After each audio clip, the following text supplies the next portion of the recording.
안녕하세요, 접설TV입니다. 인육을 먹는 것이 사실이다. 나는 인간도 아니다. 어머니도 내 손으로 못 죽인 것이 한이 된다. 부자를 더 죽이지 못한 것이 한스러울 뿐이다. 3명을 살해하고 사체를 토막내어 인육을 먹는 등 엽기적인 연쇄 살인 행각을 벌인 1994년 추석 연휴 때 대한민국에 충격을 준 지존파 일당의 이야기입니다. 이들은 검거 후 반성은커녕 심지어 미소를 띠며 반사회적, 반인륜적인 말을 거침없이 내뱉는 모습에 우리는 섬뜩함마저 느꼈습니다. 이들의 범행은 우발적으로 저질러진 것이 아니라는 것과 함께 피해자들은 그들과 연관 및 원한관계, 일면식도 없는 사람들이었기에 사회에 더 큰 충격을 주었던 사건이었습니다. 두목 김기환 그리고 후배 강동은과 문상록 등으로 구성된 살인 조직을 결성, 야망의 뜻을 가진 히라버인 마스칸으로 조직 이름을 정하고 먼저 아제트를 만들기 위해 공사장에서 일용직을 하며 자금을 모았습니다. 결국 그들은 고향집의 지하실에 3천만 원을 들여 아제트를 만들었습니다.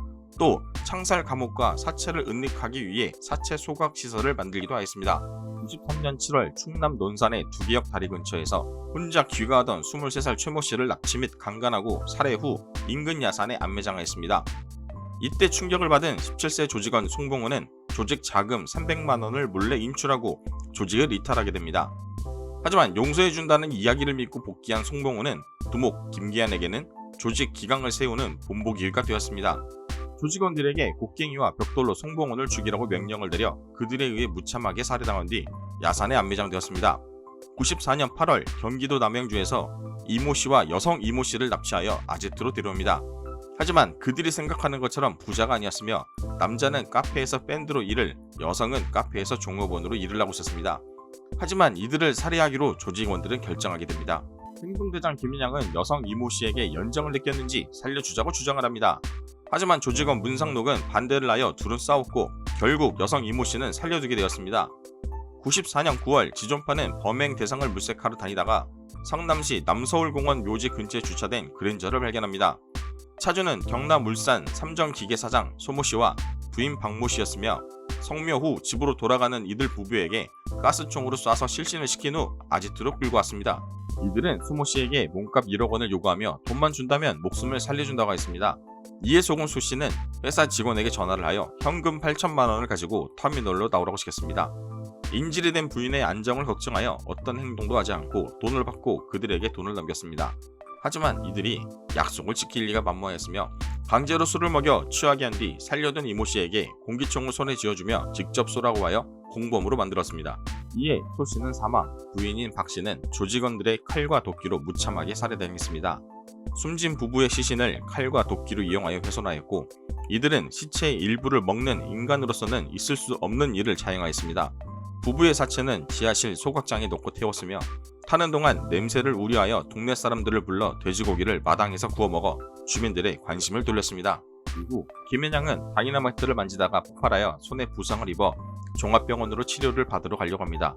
이모 양에게 연정을 품어온 김앤양이 같이 갈 것을 요구하였고 조직원들의 만류에도 본인이 다 책임을 지겠다고 하며 함께 병원으로 향했습니다. 병원에서 김앤양은 이모 씨에게 휴대전화와 50만 원을 맡겼으며 도망가려면 가세요라고 하였다고 하며 치료실로 들어가는 김앤양을 보고 필사적으로 탈출하게 됩니다. 그녀는 서울로 택시를 바꿔 타며 탈출을 하였고 16일 새벽 서울 서초경찰서에 신고를 하였습니다.